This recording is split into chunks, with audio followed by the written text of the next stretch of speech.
என்னையா இந்த மாதிரி பேர் இருக்க, என்ன முகவரி இல்லையே, அப்பா பேர் இல்லையே அப்படின்னா நீ ஏழைகளை வந்துட்டு சிறுமைப்படுத்த அப்படின்ட்டு ஒரு குற்றம் சாட்டுறாரு. கிரிமினல்னு சொல்லணும். அப்படியாப்பட்டவரை தலைமை தேர்தல் ஆணையரா நம்ம வச்சிருக்கிறோன்றதை பாருங்க. அதாவது மோடி அமித்ஷாவும் தேர்ந்தெடுத்திருக்கிறாங்கன்றதை பாருங்க. இந்த நாட்டுல அதிகாரியா இருக்கிறவன் அயோக்கியனா இருக்கிறது தாங்க இந்த நாடு பண்ண மிகப்பெரிய பாவ செயல். அந்த வேலையை செஞ்சு மோசடி பண்ணது இவிஎம்ல தான். மோசடி மோடி, அவ்வளவுதான்.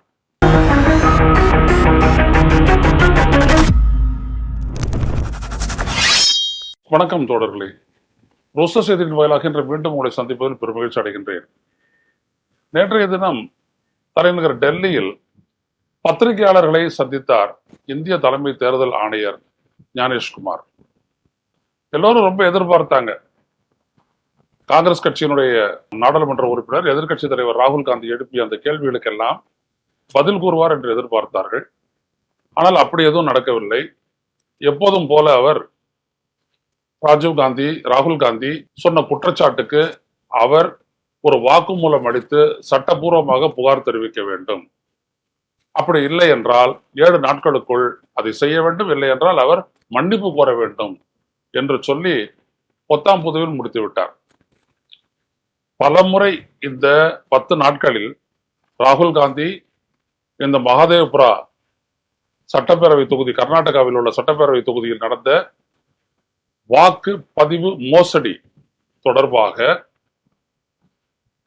எழுப்பிய குற்றச்சாட்டுகள் 1,250,000 வாக்குகள் போலியானவை என்று சொன்ன அந்த குற்றச்சாட்டுக்கு எந்த பதிலும் சொல்லாமல் மீண்டும் மீண்டும் அந்த ரெஜிஸ்ட்ரேஷன் ஆஃப் ஓட்டர்ஸ் ரூல்ஸ், அதனுடைய விதி எண் 20(3)B அதன் கீழ் அவர் வந்து வாக்குமூலத்தை பதிவு செய்ய வேண்டும், வாக்குமூலத்தை பதிவு செய்ய வேண்டும், அதான் சட்டப்பூர்வமாக புகார் பதிவு செய்யும் முறை என்று தொடர்ந்து சொல்லிக்கொண்டே இருக்கிறார். இதை பலரும் சொல்லி இருக்கிறாங்க. இதுக்கு தேவையில்லை, அது டிராப்ட் ரோலுக்கு உரியது, அது தனி மனிதர்கள் செய்ய வேண்டியது. இது ஒரு பெரிய மோசடி தொடர்பானது. இந்த மோசடி fraudulent action committed in the election commission rolls. தேர்தல் ஆணையம் வெளியிட்டிருக்கக்கூடிய எந்த வாக்காளர் பட்டியலின் அடிப்படையில் அது தேர்தலை நடத்தியதோ அந்த வாக்காளர் பட்டியலில் மோசடியாக 1,00,000க்கும் மேற்பட்ட வாக்காளர்கள் இருக்கிறார்கள். அதற்கு என்ன பதில்?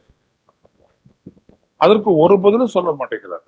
ஒருத்தருடைய வாக்காளர் அடையாள எண் வந்துட்டு 2 இடத்துல இருக்கிறதுனாலேயே அவர் 2 ஓட்டு போட்டாருன்னு அர்த்தம் இல்லை அப்படின்றார். இது என்ன ஒரு வேடிக்கையான குற்றச்சாட்டு? ஒருத்தருக்கு ஒரே தொகுதியில 2 இடத்துல இருக்குது, 2 இடத்துல ஏன் போட முடியாத சொல்லுங்க. நீங்க மை வைக்கிறீங்க, மையெல்லாம் அழிக்கிறதுக்கெல்லாம் மிஷின்லாம் இருக்குது. 2வது அங்க இருக்கக்கூடிய ஏஜென்ட், தேர்தல் அதிகாரி, இவங்க எல்லாம் வச்சுக்கிட்டு என்னெல்லாம் பண்ண முடியும் அப்படின்றத பாஜக பலமுறை நிரூபித்திருக்கிறது, குஜராத் உட்பட. ஏன் செய்ய முடியாது? அப்படி அர்த்தம் இல்லை என்கின்றார். அந்த மாதிரி பதிவுகள், பல பதிவுகள் இருக்கு இல்லையா, இதெல்லாம் சொல்லி மோசடி அப்படின்னு சொல்றது வந்துட்டு அவர் ஒரு ஜோக் அப்படின்றாரு, ஒரு நகைச்சுவை அப்படின்னு சொல்றாரு. ஒண்ணுமே புரியல நமக்கு. அப்ப இந்த மோசடி அப்படின்ற ஒரு விடயத்தை வந்துட்டு இவரு அது நகைச்சுவை அப்படின்னு சொல்லிட்டு இவர் குறைச்சு பேசுறாரு.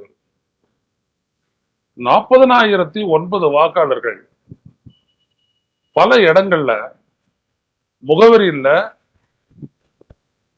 அவங்களுடைய அப்பா பேர் இல்ல, இப்படி எல்லாம் இருக்க என்னன்னு கேட்டா நீ ஏழை எளிய மக்களை வந்துட்டு நீ சிறுமைப்படுத்துகிறாய். என்ன பேச்சு பாருங்க. ஏழை எளிய மக்கள் இப்போ ஒருத்தருடைய முகவரியே இல்லை, ஆனா அவருக்கு வாக்கு இருக்கும் அப்படின்னோம்னா அவர் எப்படி நீ குடிமகன் நீங்க கருதுவ சொல்லுங்க.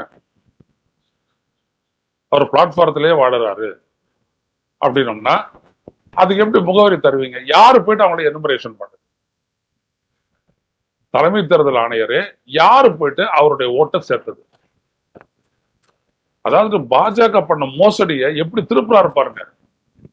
ஏழை எளிய மக்களா, அதாவது 0 அப்பா பேர் வந்துட்டு TJKAV இப்படிலாம் போட்டு அப்படிலாம் தட்டுவாங்கல்ல, அந்த மாதிரி தட்டி பேரை சேர்த்ததெல்லாம் வந்துட்டு என்னன்னா ஏழைகளுடையது அப்படி சொல்லி இவர் புது வண்ணத்தை கொடுக்கிறாரு அதுக்கு. எப்படிப்பட்ட ஒரு மோசமான ஒரு சிந்தனையாளரை கிரிமினல்னு சொல்லணும். அப்படியாப்பட்டவரை தலைமை தேர்தல் ஆணையரா நம்ம வச்சிருக்கிறோன்றதை பாருங்க. அதாவது மோடி அமித்ஷாவும் தேர்ந்தெடுத்திருக்கிறாங்கன்றதை பாருங்க. என்னையா இந்த மாதிரி பேர் இருக்க, என்ன முகவரி இல்லையே, அப்பா பேர் இல்லையே அப்படின்னா நீ ஏழைகளை வந்துட்டு சிறுமைப்படுத்த அப்படின்ட்டு ஒரு குற்றம் சாட்டுறாரு. இந்த நாட்டு மக்களை அவர் என்ன நினைக்கிறாரு அப்படின்றதே புரியல. இது மட்டுமல்ல, இன்னொன்று விஷயம் முக்கியமானது என்ன அப்படின்னோம்னா, படங்கள் சரியில்லை, தெளிவல்ல, படங்களே இல்லை. இப்படி ஒரு 4000 சொச்சம் வாக்காளர், அது எப்படி அப்படின்ற பதிலே ஒரு சொல்றது. ஆதாரத்துடன் ராகுல் காந்தி குற்றச்சாட்டுகளை சொல்லவில்லை. அவர் இண்டிவிஜுவலா கேட்கிறாரு, தேர்தல் ஆணையர் இண்டிவிஜுவலா கேட்கிறாரு.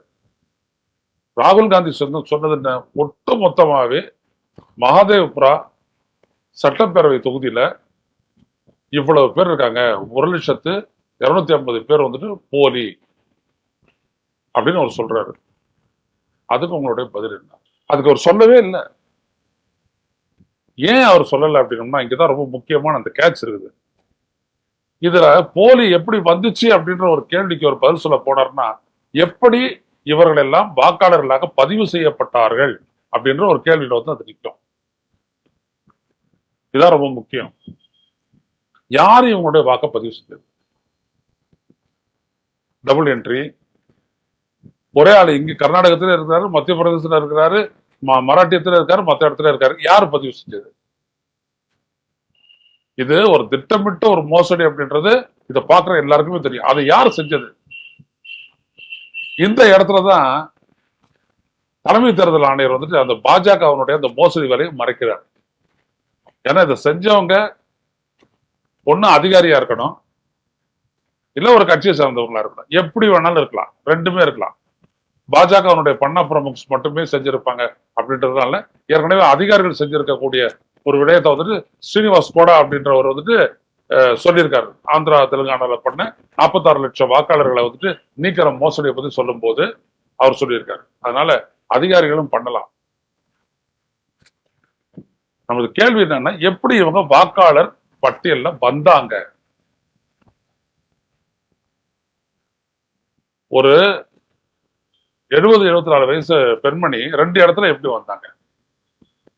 அவங்க பதிவு செஞ்சிருக்க மாட்டாங்க, அது நல்லா தெரியும். யார் பண்ணது?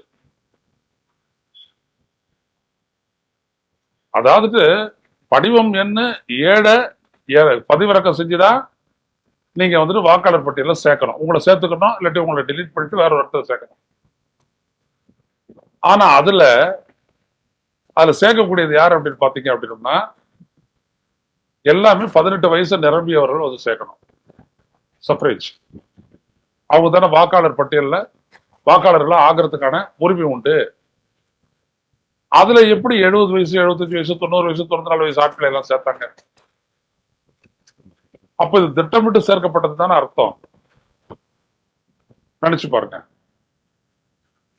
இது எல்லாம் ராகுல் காந்தி சொல்லியிருக்கக்கூடிய விடயங்கள் அனைத்தும் பாத்தீங்க அப்படின்னோம்னா கண்ணுக்கு நேரா தெரியுது இது ஒரு பெரிய ஃப்ராடுலன்னு சொல்லி, மோசடி நடவடிக்கை அப்படின்னு. ஆனா அதற்கான கேள்விக்கு அவர் பதிலே சொல்லல. நீங்க என்ன அவர் கேட்கிறாரு, ஒருத்தர் வந்துட்டு 2 இடத்துல இருக்கிறாரு, பல இடங்கள்ல இருக்கிறாரு அப்படின்றத வந்துட்டு அது வந்துட்டு வாக்கு திருட்டு அப்படின்னு எப்படி நீங்க சொல்றீங்கன்னு கேட்கிறாரு. வாக்கு திருட்டுன்னா என்ன அர்த்தம்? ஒரு கட்சி பெற்ற வாக்குகள் மெய்யான வாக்குகள் அல்ல, மோசடியாக உருவாக்கப்பட்டு போடப்பட்ட வாக்குகள்னு அர்த்தம். இது ஓட்டு தெஃப்ட் கிடையாது. அது எப்படி அவர் வந்துட்டு திசை திருப்புறாரு பாருங்க. ஒருத்தர் 2,50,000 ஓட்டு வாங்குறான், அதுல 1,250,000 ஓட்டு வந்துட்டு வாக்காளர்களே கிடையாது. அந்த ஓட்டை கணக்கு போட்டு சேர்க்கிறீங்க அப்படின்னோம்னா அந்த ஓட்டு யார் பேர்ல போடப்பட்டது? அது கள்ள ஓட்டு தானே. அதுவும் இல்லாதவங்க பேர்ல போட்டிருக்கீங்க. கள்ள ஓட்டு கூட இருக்கிறவங்க பேர்ல இம்பர்சனேட் பண்றதுதான் கள்ள ஓட்டு. இதுதான் ஆளும் இல்ல, ஆனா வாக்காளர் பட்டியல பேர் இருக்குது. இவங்க யாரு? டோர் நம்பர் இல்ல, வாக்காளருடைய அப்பா பேர் இல்ல, அவங்களுடைய படம் சரியா இல்ல, ஆனா வாக்கு பதிவு செய்யப்பட்டிருக்கிறது. சரி, பதிவு செய்யப்பட்டுச்சா இல்லையா? இப்ப 2 ஓட்டு பதிவு செய்யப்பட்டதா இல்லையா? அதற்கான எவிடன்ஸ் இருக்கா? அது எலக்ட்ரானிக் ஓட்டிங் மிஷின்ல அது கிடையாது. நல்லா பாருங்க எப்படி தேர்தல் ஆணையம் தப்பிச்சுக்கிறான்றத பாருங்க. ஏன்னா ஒரு வாக்காளர் போட்ட ஓட்டு அப்படின்னு சொல்லிட்டு வாக்குகளை இவிஎம்ல அடையாளப்படுத்தவே முடியாது. நீங்க போறீங்க, உங்களுடைய ஓட்டர் ஐடியை காட்டுறீங்க, எலக்ட்ரானிக் போட்டோ ஐடென்டிட்டி கார்டை காட்டுறீங்க, உடனே அது பேரை படிச்சுட்டு அண்டர்லைன் பண்ணிட்டு உங்களுடைய கையில மைய வச்சிடுறாங்க. அடுத்த ஆள்கிட்ட வந்துட்டு மைய வச்சுக்கிறீங்க. அடுத்த ஆள்கிட்ட வரும்போது அவர் என்ன பண்ணுவாரு, உங்களை வந்துட்டு ஒரு சீட்டில் நம்பர் எழுதுவார், 465, அது வரிசை எண். உடனே அந்த பக்கத்துல இருக்கிற சொல்லுவாரு, போங்க அந்த கார்ட்போர்ட் அடிச்சிருக்கு இல்லையா, அதுக்கு பின்னாடி போய் ரெடியா இருங்க. இவங்க ஆன் பண்ணுவாங்க, அங்க வந்துட்டு மெஷின் ரெடி ஆயிடும், லைட் எரியும், உடனே நீங்க பொத்தான அனுப்புவீங்க. இப்ப எந்த இடத்துல இந்த வாக்காளரை அடையாளப்படுத்த முடியும்? அந்த ஸ்ட்ரைக் பண்றாங்கல்ல, அந்த இடத்தோட முடிஞ்சு போச்சு. அதுக்கப்புறம் ஒரு விரல், அது உங்க விரலா இருக்கலாம், வேற யாரோட விரலா வேணாலும் இருக்கலாம், ஒன்னும் பிரச்சனையே இல்லை. இப்ப தெரியுதுங்களா? அதை ரெஜிஸ்டரே பண்ண முடியாது. 465 ஓட்டு ரெஜிஸ்டர் ஆயிருக்கா இல்லையா அதுவும் தெரிய முடியாது. அது யாருக்கு ரெஜிஸ்டர் ஆயிருக்கு அதுவும் தெரியாது. நீங்க போயிட்டு பொத்தான பிரஸ் பண்றீங்க, இந்த தேர்தல் ஆணையம் என்ன சொல்றது, நீங்க ஓட்டு போட்டீங்கன்னு. அப்ப அடையாளமே காணப்படாத ஒரு கருவியை வைத்துக் கொண்டு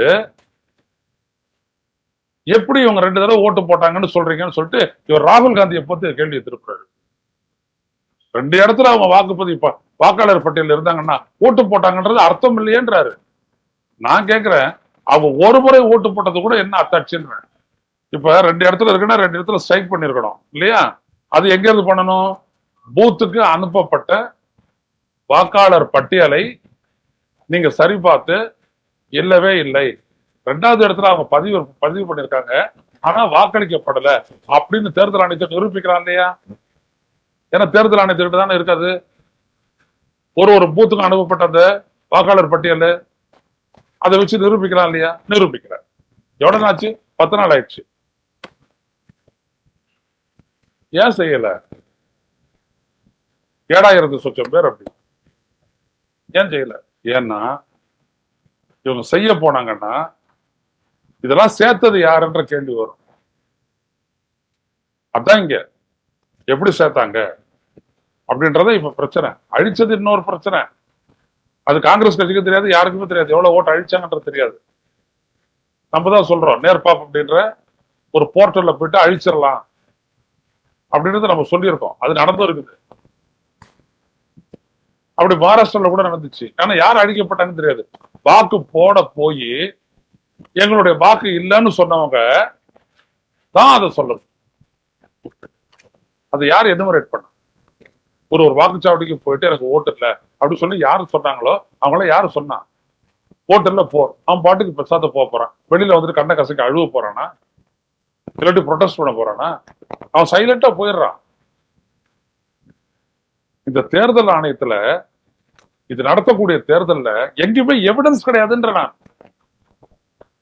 இப்ப எந்த வாக்குப்பதிவு அதிகாரியாவது இந்த வாக்குச்சாவடியில இன்னைக்கு வந்த வாக்காளர்கள் இவ்வளவு பேரு எப்பிக் வச்சிருக்கிறாங்க, அவங்க எலக்ட்ரானிக் போட்டோ ஐடென்டிட்டி கார்டு வச்சிருக்கிறாங்க, ஆனா அவங்களுடைய வாக்கு இல்ல அப்படின்னு எந்த ரிப்போர்ட்டாவது இருக்குதா?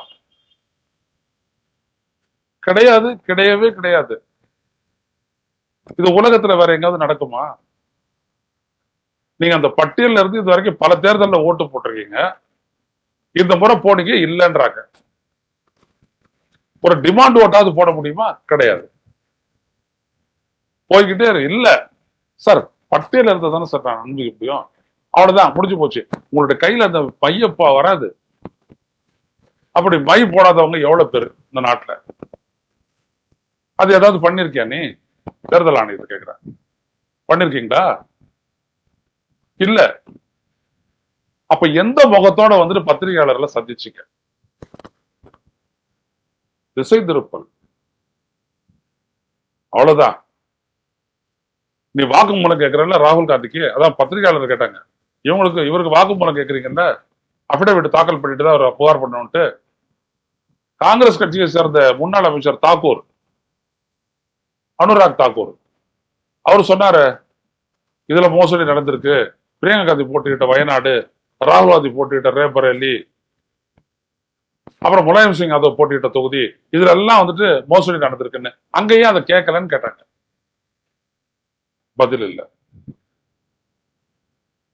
அவங்கள ஏன் புகார் தெரிவிக்கிறதுனா இப்படி நீங்க செய்யணும்னு ஏன் அவங்களுக்கு சொல்லல?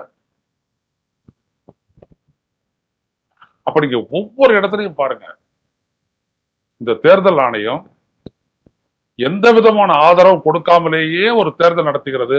அதனால்தான் இவ்வளவு மோசடிகளும் சாத்தியமாகிறது. This is the finding. ஓட்டு போட்டவர்கள் அடையாளம் காண முடியாது.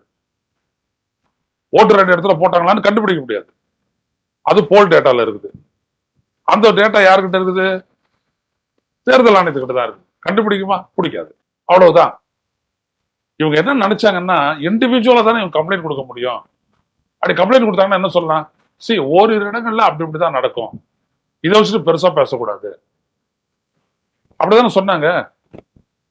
ஓரிரு இடங்கள்ல மிஷின் ஃபால்ட் ஆச்சு, இதை வச்சுட்டு பல இடங்கள்ல மிஷினே சரியா வேலை செய்யலன்னு சொல்ல முடியாது இவிஎம். அப்படிதானே இவங்க சொன்னாங்க கோர்ட்ல. ஆனா இவங்க எதிர்பார்க்கல, ஒரு காங்கிரஸ் கட்சி ஒரு கான்ஸ்டிடியூன்சி எடுத்து வச்சுக்கிட்டு, மகாதேவபுரம் எடுத்து வச்சுக்கிட்டு எல்லாத்தையும் ஆராய்ச்சி ஒட்டுமொத்தமான குட்டையும் உடைக்கும் அப்படின்னு தேர்தல் ஆணையமே மோடி எதிர்பார்க்கவே இல்லை. ஏன்னா இந்த மேசிவ் எக்ஸசைஸ் அதை யாரும் பண்ண முடியாது. 6 மாசம் 40 பேரு சம்பளம் கொடுத்து எப்படி பண்ணுவீங்க? யாரால பண்ண முடியும்? காங்கிரஸாலே இது மாதிரி இன்னும் 10 தொகுதியில பண்ண முடியுமானா முடியாது. இதான் அவங்க பண்ண மோசடி. லார்ஜ் ஸ்கேல்ல நீ பண்ண அப்படின்னம்னா இது கண்டுபிடிக்கவே முடியாது. இப்ப நான் சொல்றேன்ல, எவ்வளவு பேர் நீக்கப்பட்டாங்கன்னு சொல்லவே முடியாது. ஆனா அங்க புடிச்சிட்டாங்க. எங்க? பீகார்ல. பீகார்ல என்ன பண்ணிட்டாங்க? 65 லட்சம் பேர் அழிச்சிங்களா? யார் அழிச்சன்ற லிஸ்ட போட அப்படின்னா, அப்ப கூட பாருங்க லிஸ்ட போடல தேர்தல் ஆணையம். கோர்ட்டு சொன்னோன்னு நாங்க வெளியிடுறோம் அப்படின்னா. ஆனா கோர்ட்டு ரொம்ப அதிகமாவே சொல்லிச்சு, நீ இப்போ லிஸ்டையும் கொடுக்கணும், என்ன காரணத்தினால அவங்க நீக்கப்பட்டீங்க, நீக்கினீங்க அப்படின்ற காரணத்தையும் சொல்லணும்னு சொல்லிச்சு. அதுவும் பூத் வைஸ். அது கலெக்டரேட்ல தான் போடுவாங்க. ஏன்னா கலெக்டரேட் வந்துட்டு வீட்டுக்கு பக்கத்திலே இருக்கு பாருங்க. அதனால எவ்வளவு கேர்ஃபுல்லா செய்யறாங்க பாருங்க தேர்தல் ஆணையம். தேர்தல் எந்த தொகுதியில நீங்க எங்க ஓட்டு போட்டீங்களோ அந்த இடத்துல அந்த பூத்துக்கு உட்பட்டவங்கள நீக்கப்பட்டவர் எவ்வளவு அப்படின்னு அந்த பூத்லயே என்னங்க, அது ஸ்கூல் தானே. அது எந்த பிரைவேட் பேசும் கிடையாது, எல்லாம் ஸ்கூல் தான். ஸ்கூல் இல்லாட்டி college, Loyola college, engineering college, Queen Mary's college, corporation school, இப்படிதானே இது இருக்கு. மாநகராட்சி பள்ளி, நகராட்சி பள்ளி, இப்படிதானே இருக்கு. அங்க அதை ஒட்டுங்க, ஒட்டு சொல்லுங்க. மக்களே போய் பாருங்க, பீகார் மக்களே போய் பாருங்க, யாரோட பேர் நீக்கப்பட்டதுன்றதை பாருங்க. அப்படி சொல்லணும் இல்லையா தேர்தல் ஆணையம்? சொல்லாது. ஏன்னா அதுக்கு தெரியும், தூக்கி மாவட்டத்துல போட்டோம் அப்படின்னம்னா அரசியல் கட்சி தான் கண்டுபிடிக்கணும், மக்கள் கண்டுபிடிக்க மாட்டாங்க. அவங்க இருக்கிற வேலையை விட்டுட்டு எங்க பயணம் பண்ணுவாங்க? அது சாதாரண ஏழை எளிய மக்கள் எவ்வளவு நூதனமா செய்யறாங்கன்றத பாருங்க. இது நீண்ட நாள் திருட்டு களவு. இல்லாட்டி நான் புத்தகம் எழுதியிருப்பேனா?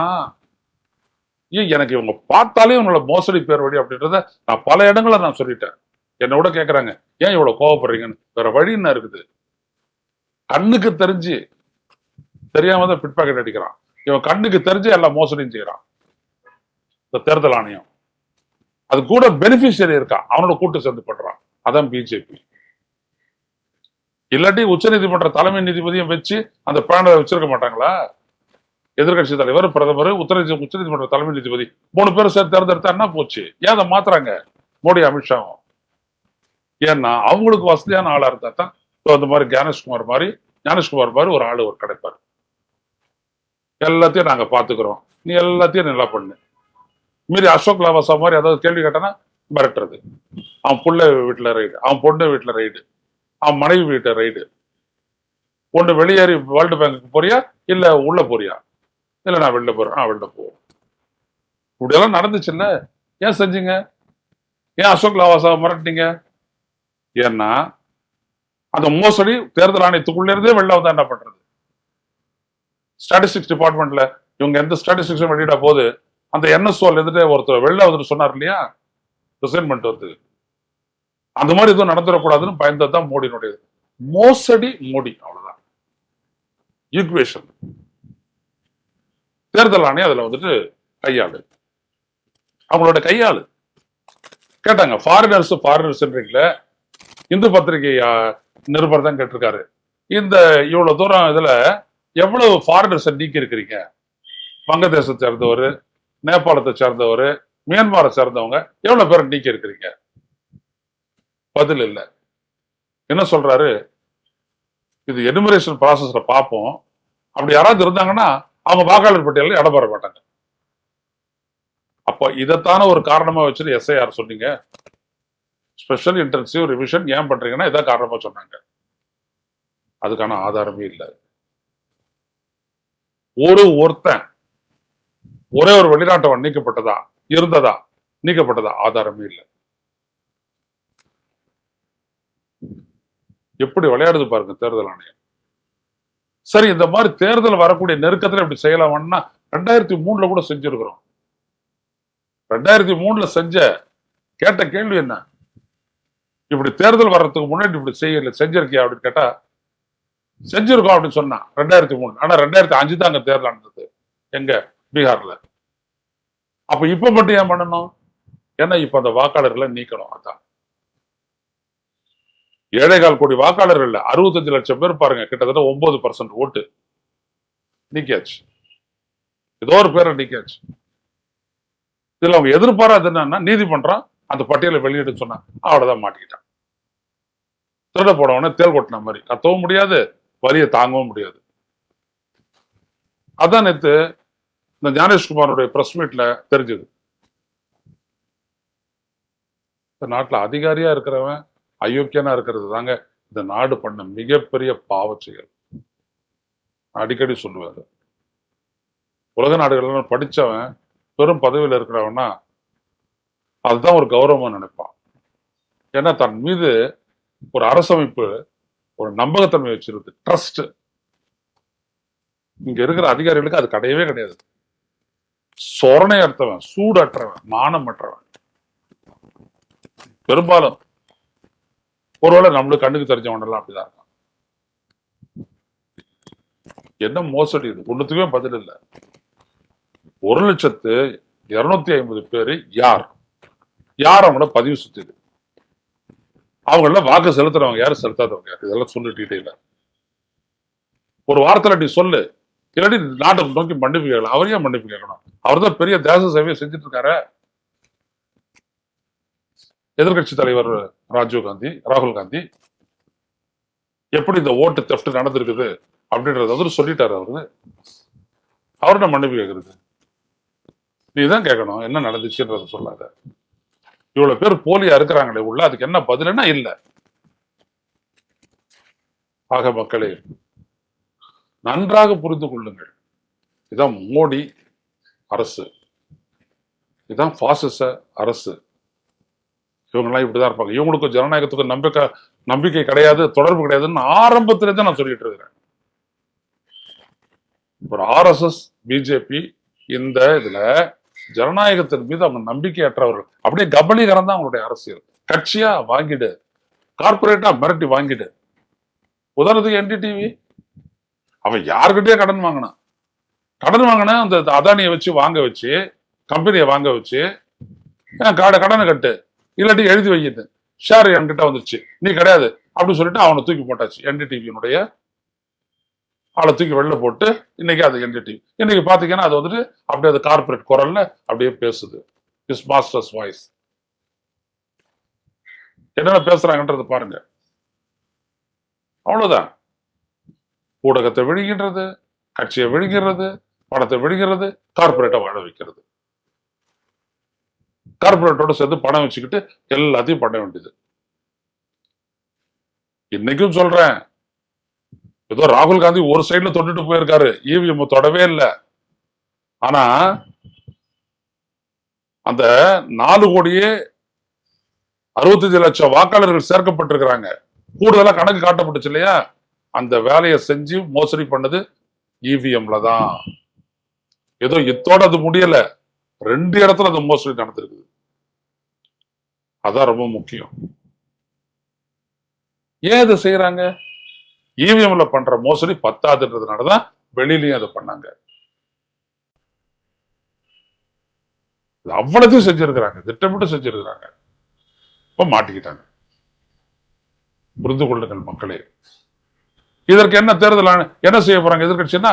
இம்பீச்மெண்ட், பதவி நீக்க தீர்மானம். நீக்க முடியாது, அவங்களுக்கு அந்த அளவு ஸ்ட்ரென்த் இல்ல, மக்களவையில் இல்ல, மாநிலங்களவையில் இல்ல. ஆனா இதை பத்தி ஒரு விவாத பொருளாக்கலாம், அதுல ஒன்றும் தப்பு இல்லை. மக்கள் மத்தியில இன்னும் போவோம், நிறைய விடயங்களை நாடாளுமன்றத்திலே பதிவு பண்ணலாம், எல்லாம் செய்தியை போடுவோம், நம்மளும் லைவ்ல பார்க்கலாம்.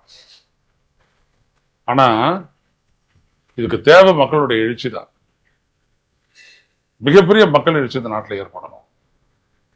அந்த மக்கள் எழுச்சி மட்டும்தான் இதற்கு பதிலாக முடியும்.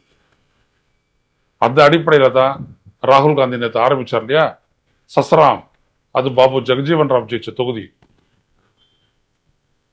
முன்னாள் பாதுகாப்புத்துறை அமைச்சர், துணை முதல்வராக இருந்தவர், அவரு நின்று ஜெயிச்ச தொகுதி. அங்கிருந்து ஆரம்பிச்சிருக்கிறாரு. 16 நாட்கள் இந்த யாத்திரையின் மூலம் இந்த நாட்டு மக்கள் மிகப்பெரிய அளவுக்கு விழிப்புணர்வு பெறுவார்கள் என்று எதிர்பார்ப்போம். மீண்டும் சந்திப்போம். நன்றி, வணக்கம். ஊடகம் கார்ப்பரேட் அரசியல்வாதிகளின் கைப்பாவையாக, அடிமைகளாக இருந்தது போதும். இனி சாட்டை எடுத்து சுழற்றும் நேரம் வந்துவிட்டது. ஊடகம் பொதுமக்களாகிய உங்களுக்காக, உங்களாலேயே இயக்கப்பட வேண்டும். ஊடக சுதந்திரத்திற்காக உங்களின் பங்களிப்பை இன்றே அளித்திடுங்கள்.